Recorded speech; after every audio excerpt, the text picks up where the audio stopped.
നമസ്കാരം. ദേവി മന്ത്രപുണ്യം നിറഞ്ഞ ഈ സായം സന്ധ്യയിൽ എല്ലാ സജ്ജനങ്ങൾക്കും സന്ധ്യാദീപത്തിലേക്ക് സ്വാഗതം.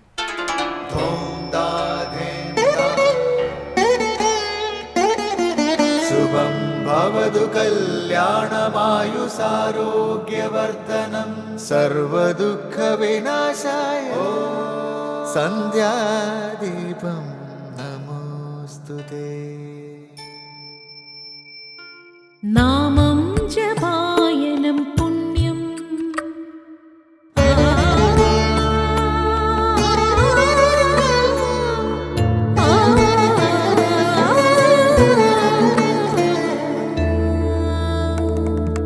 നാമം ജപായനം പുണ്യം നിരുപമദീപാങ്കുരം പോലെ സ്വരശ്രുതിലയവരമതുലം ദീവാങ്കണം മോക്ഷ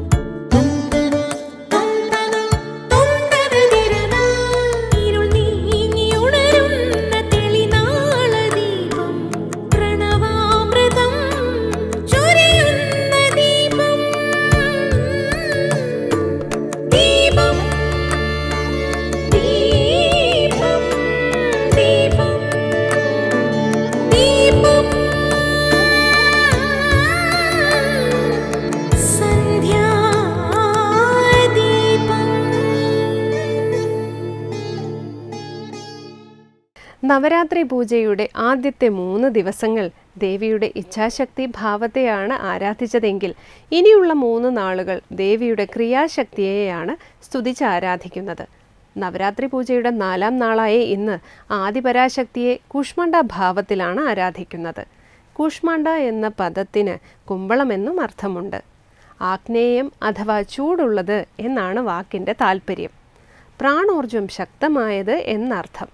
ഈ സൂക്ഷ്മമായ പ്രാണോർജത്തെ വർദ്ധിപ്പിക്കുന്ന വേദമന്ത്രമാണ് കൂഷ്മാണ്ഡ മന്ത്രം.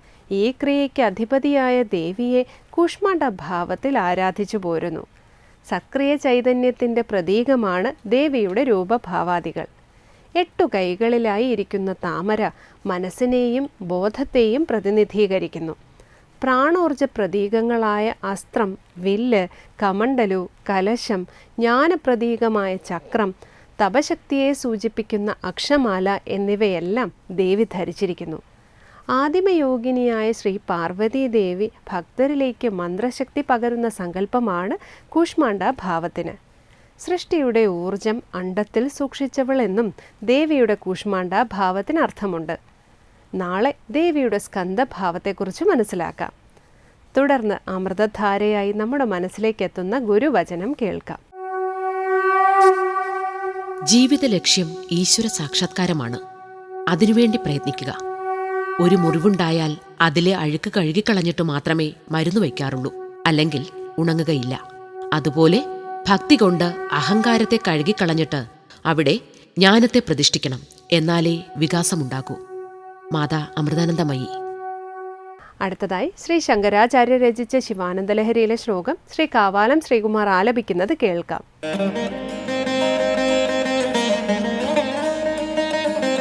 शम्भुध्यानवसन्दसङ्गिनि हृदारामेघजीर्णच्छदाः स्रस्ता भक्तिलताच्छडा विलसिताः पुण्यप्रवालश्रिताः दीप्यन्ते गुणकोरका जपवचः पुष्पाणि सद्वासना ज्ञानानन्दसुधामरन्दलहरि संवित् फलाभ्युन्नतिः.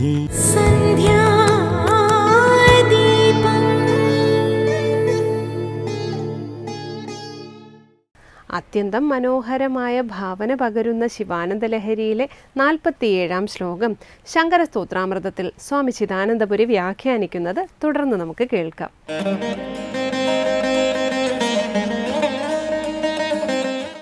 ശങ്കരസ്തോത്രങ്ങളിൽ ശിവാനന്ദ ലഹരിയിൽ 46 ശ്ലോകങ്ങളാണ് നമ്മൾ ശ്രദ്ധിച്ചത്. തുടർന്ന് 47-ാമത്തെ ശ്ലോകം. ഈ ഭാഗത്തൊക്കെ ഭക്തിഭാവവും കവിത്വവും എല്ലാം നിറഞ്ഞു തുളുമ്പുന്നൊരു അവസ്ഥയാണ് നമുക്ക് അനുഭവിക്കാൻ കഴിയുന്നത്. കാൽപ്പനികങ്ങളായ പല പല ചിത്രങ്ങൾ മുൻനിർത്തിക്കൊണ്ടാണ് ഓരോ സ്തുതിയും. ഇവിടെ നോക്കൂ.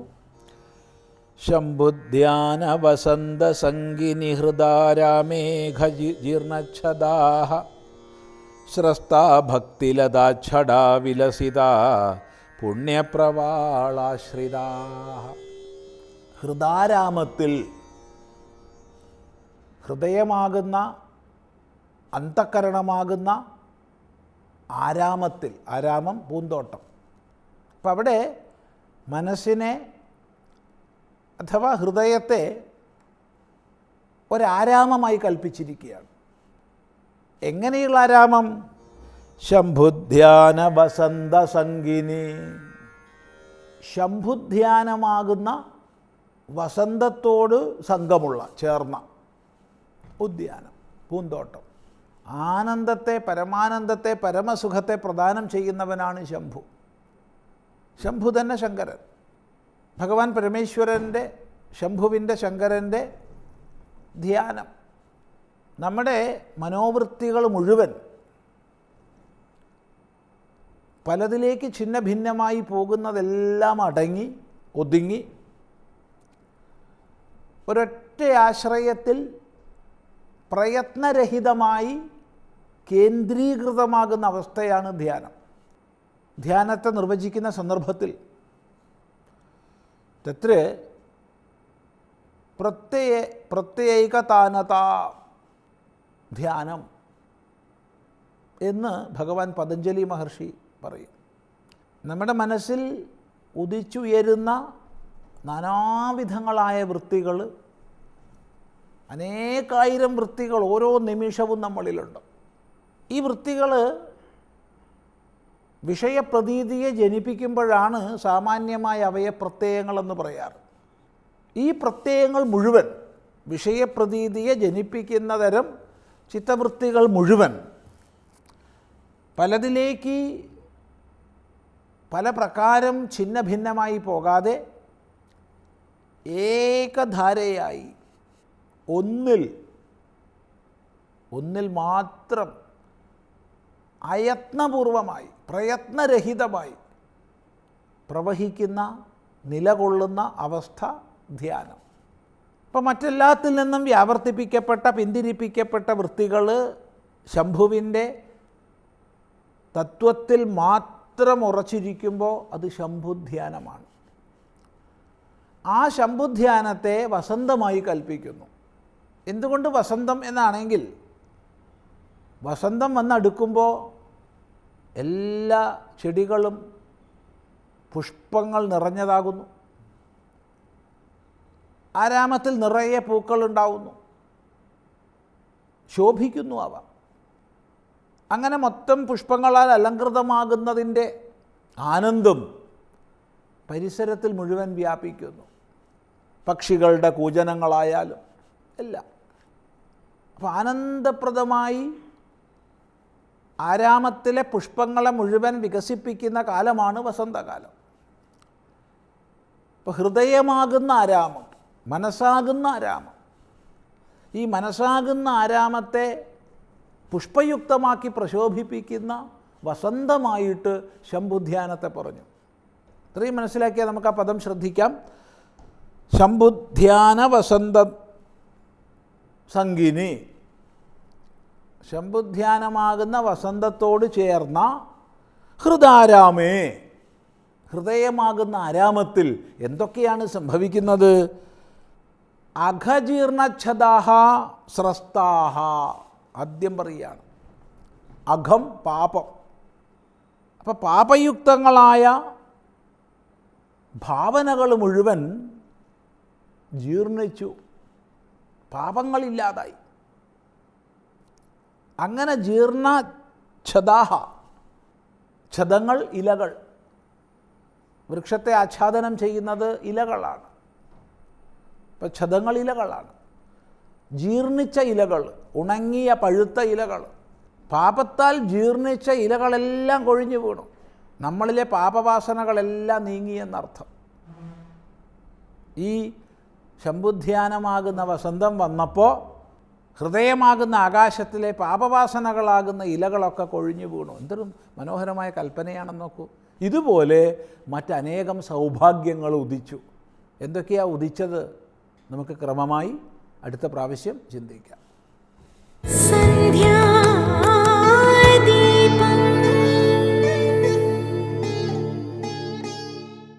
ക്ഷേത്രാചാരങ്ങൾ വ്യക്തിയുടെ ആത്മീയ വളർച്ചയെ എത്രത്തോളം സ്വാധീനിക്കുന്നു എന്നതിനെക്കുറിച്ച് ശ്രീ ജയനാരായണൻ സംസാരിക്കുന്നു.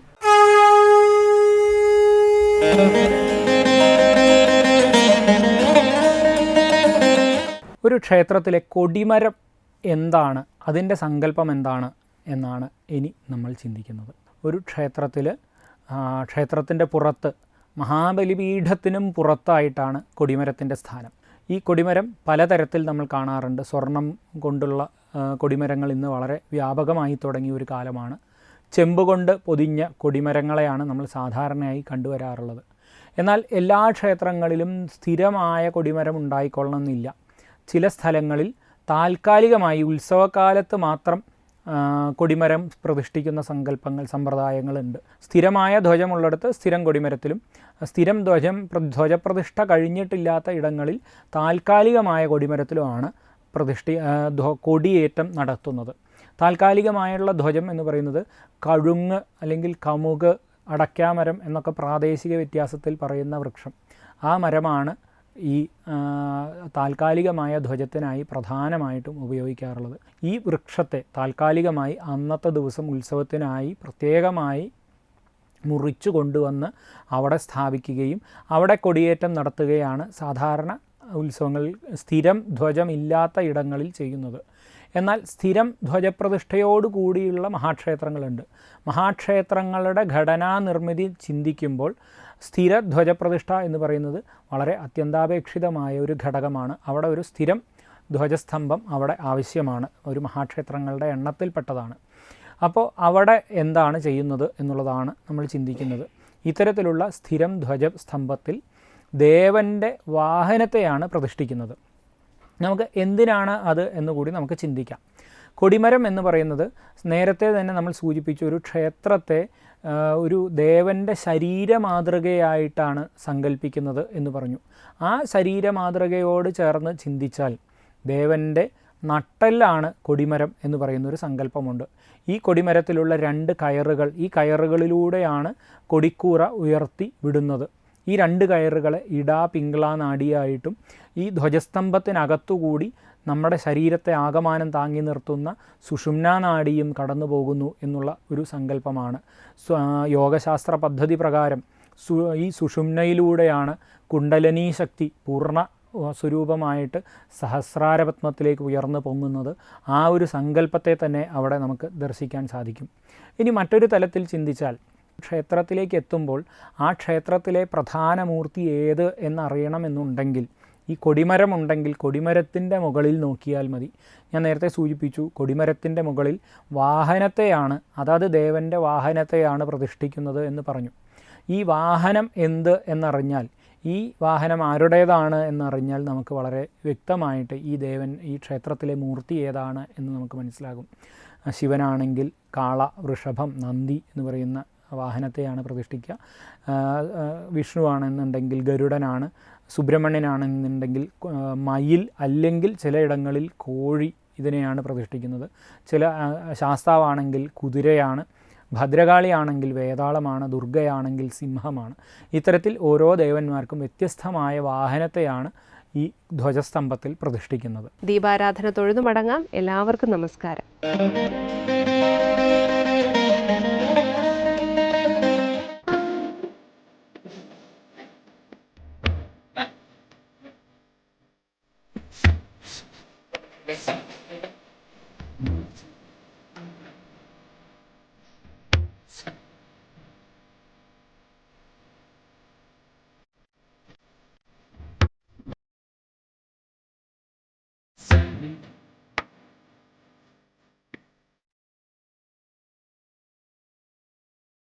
ഇത് എറണാകുളം ജില്ലയിലെ പാവക്കുളം മഹാദേവ ക്ഷേത്രം.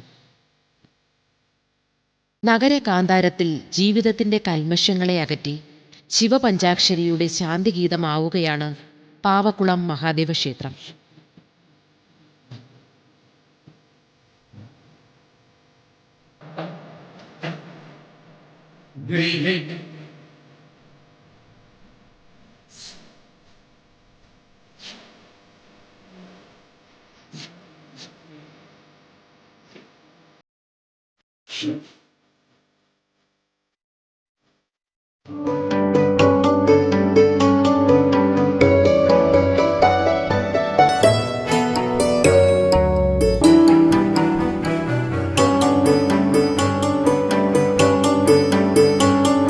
സ്വയംഭൂവാണ് ഇവിടുത്തെ ശിവലിംഗമെന്ന് വിശ്വസിക്കപ്പെടുന്നു.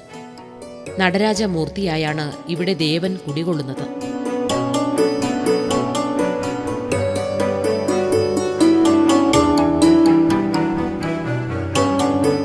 കാടുപിടിച്ചു കിടന്നിരുന്ന ഈ പ്രദേശത്തിൽ ഒരു കാലഘട്ടത്തിൽ വനവാസികളായിരുന്നത്രേ ഇങ്ങനെ ഒരു ക്ഷേത്രമുണ്ടെന്ന് കണ്ടുപിടിച്ചത്. അവർ ആ രാത്രിയിൽ തന്നെ സമീപത്തുണ്ടായിരുന്ന ഒരു ബ്രാഹ്മണ കുടുംബത്തിൽ വിവരമറിയിക്കുകയും ഉടൻ തന്നെ മഠത്തിലെ കാരണവർ മറ്റുള്ളവരെയും കൂട്ടി കാട്ടിലെത്തുകയും കാട് വെട്ടിത്തെളിച്ച് വിധിപ്രകാരം പൂജാതികർമ്മങ്ങൾ നടത്തുകയും ചെയ്തു.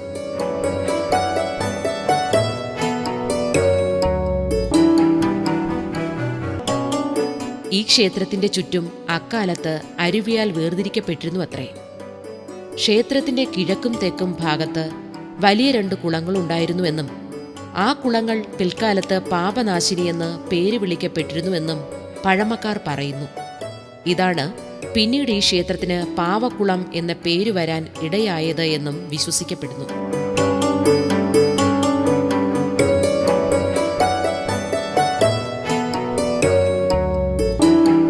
ഈ ക്ഷേത്രത്തെക്കുറിച്ചുള്ള ഒരു ഐതിഹ്യം ഇപ്രകാരമാണ്. ശിവഗണങ്ങളെക്കൊണ്ട് ഭഗവാൻ വളരെ വലിയൊരു ക്ഷേത്രം പണിതുവെന്നും നേരം വെളുക്കാറായി എന്ന് തെറ്റിദ്ധരിച്ച് ശിവഗണങ്ങൾ ക്ഷേത്ര നിർമ്മാണം മതിയാക്കി സ്ഥലം വിട്ടു. ഈ വിധം പണി പൂർത്തിയാകാതെ ക്ഷേത്രം വളരെ കാലം അങ്ങനെ തന്നെ കിടന്നുവെന്നും പറയപ്പെടുന്നു. ഇന്ദ്രഹാരായ ത്രിലോചനായ ഭസ്മാംഗരാഗായ മഹേശ്വരായ നിത്യായ ശുദ്ധായ ദിഗംബരായ തസ്മൈ നകാരായ നമഃ ശിവായ. മിക്കവാറുമുള്ള ശിവക്ഷേത്രങ്ങളുടെ 4 ഭാഗത്തുമായി ഗ്രാമദേവതകളുടെ ക്ഷേത്രം ഇന്ത്യയൊട്ടുക്കും കാണാം. അത് ശരിയെങ്കിൽ ഈ ക്ഷേത്രത്തിന്റെ തെക്കു പടിഞ്ഞാറ് ഭാഗത്ത് പരമാരമൂർത്തിയും വടക്കുകിഴക്ക് ഭാഗത്ത് പാട്ടുപുരയ്ക്കൽ ഭഗവതിയും വടക്കു പടിഞ്ഞാറ് ഭാഗത്ത് തോട്ടത്തുംപടി ശാസ്താക്ഷേത്രവും തെക്ക് കിഴക്കേ മൂലയ്ക്ക് ചേരാത്രിക്കോവിൽ ക്ഷേത്രവും കാണാം. 1940-ൽ കൽക്കത്തയിൽ നിന്നും ബംഗാളി ദമ്പതിമാർ അവിടെ നിന്നും ഈ ക്ഷേത്രത്തിൽ വന്ന് വലിയ നിലയിൽ ഒരു പൂജയും മറ്റും നടത്തി തിരിച്ചു പോയതായി പറയുന്നു. എന്തോ കാരണവശാൽ പ്രശ്നം വയ്പ്പിച്ചപ്പോൾ അഷ്ടൈശ്വര്യത്തിനായി പാവക്കുളത്തപ്പനെ ഭജിച്ചാൽ മതിയെന്ന് പറയുകയാലാണ് അവർ ഇവിടെ വന്നതെന്ന് പ്രായമായവർ വിശ്വസിക്കുന്നു. ഇടപ്പള്ളി സ്വരൂപം നേരിട്ട് ക്ഷേത്രകാര്യങ്ങൾ നോക്കിക്കൊണ്ടിരുന്ന കാലത്താണ് ഈ സംഭവം ഉണ്ടായതത്രേ. ശ്രീരാമന്റെ വനവാസകാലത്ത് തൃക്കാക്കര പാട്ടുപുരയ്ക്കൽ ഗുഹയിൽ താമസിച്ചിരുന്ന സമയം പലതവണ സീതാലക്ഷ്മണ സമേതനായി ശ്രീരാമചന്ദ്രൻ ഈ ക്ഷേത്രത്തിലെ പ്രതിഷ്ഠയ്ക്ക് പൂജ നടത്തി ശിവപ്രീതി നേടിയിട്ടുള്ളതായി പറയുന്നു. ഇവിടെയായിരുന്നു രാമലക്ഷ്മണന്മാർ സമുദ്രസ്നാനം ചെയ്തിരുന്നതെന്നും ഐതിഹ്യമുണ്ട്.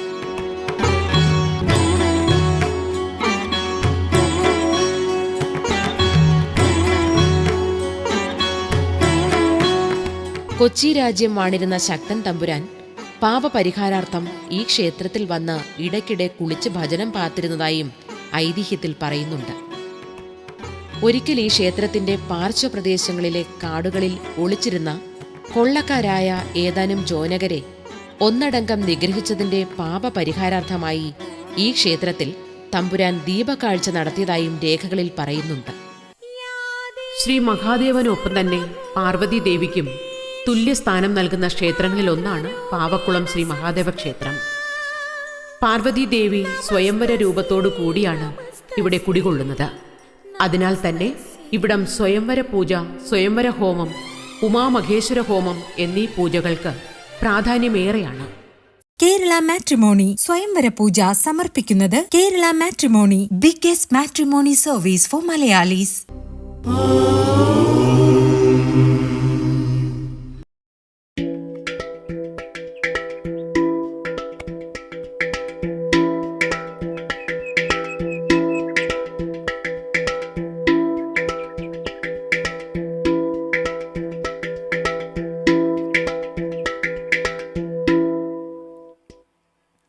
गंगाधराय शिव गंगाधराय, हर हर भोले नमः शिवाय.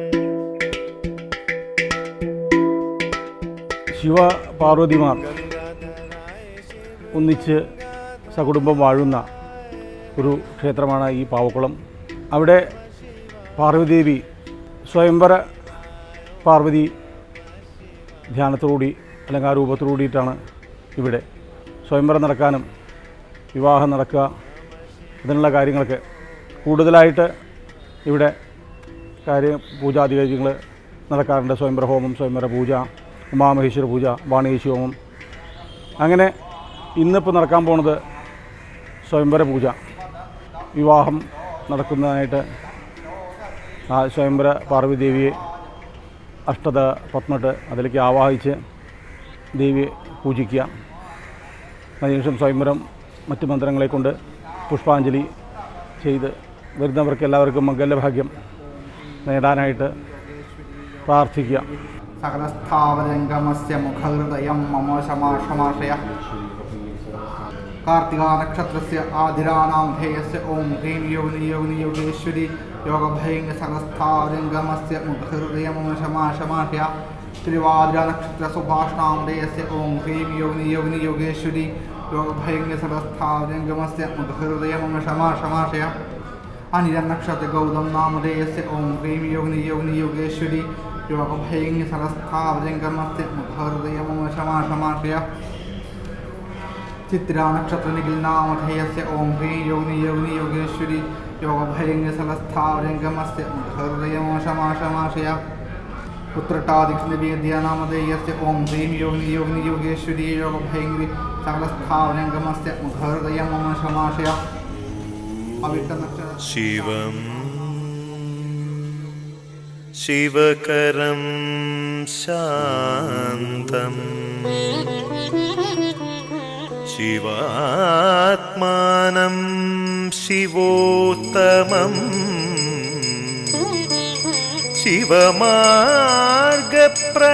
शिवमार्गप्रणेतारं प्रणतोऽस्मि सदा शिवम्.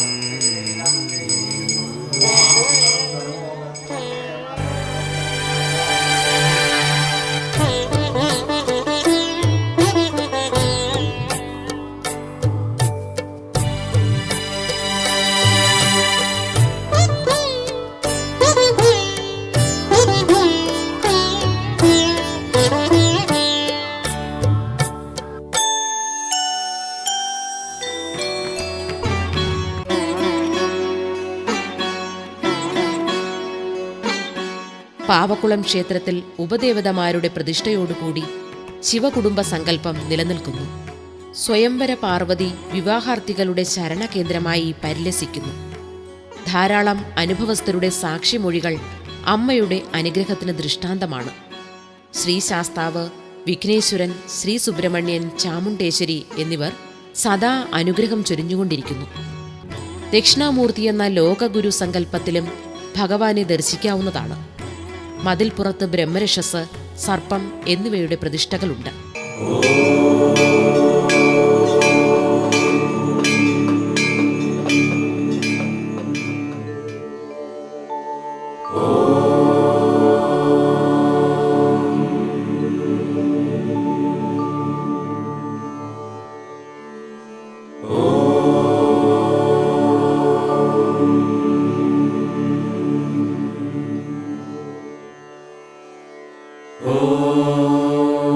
त्र्यम्बकं यजामहे सुगन्धिं പാവക്കുളം ശ്രീ മഹാദേവന്റെ സന്നിധിയിൽ തൊഴുതു നിൽക്കുമ്പോൾ മനുഷ്യജീവിതത്തിന്റെ സകല ദുഃഖങ്ങളും അലിഞ്ഞില്ലാതാവുകയാണ്. ശിവദർശനത്തിന്റെ പുണ്യം നിറഞ്ഞ മനസ്സോടെ ഓരോ ഭക്തനും തങ്ങളുടെ ആത്മശാന്തിയുടെ കൈലാസമാവുകയാണ് ഇവിടം. ത്രംബകം യജാമഹേ സുഗന്ധിം പുഷ്ടിവർധനം ഉർവാരുകമിവ ബന്ധനാത് മൃത്യോർമുക്ഷീയ മാമൃതാത്. ഓം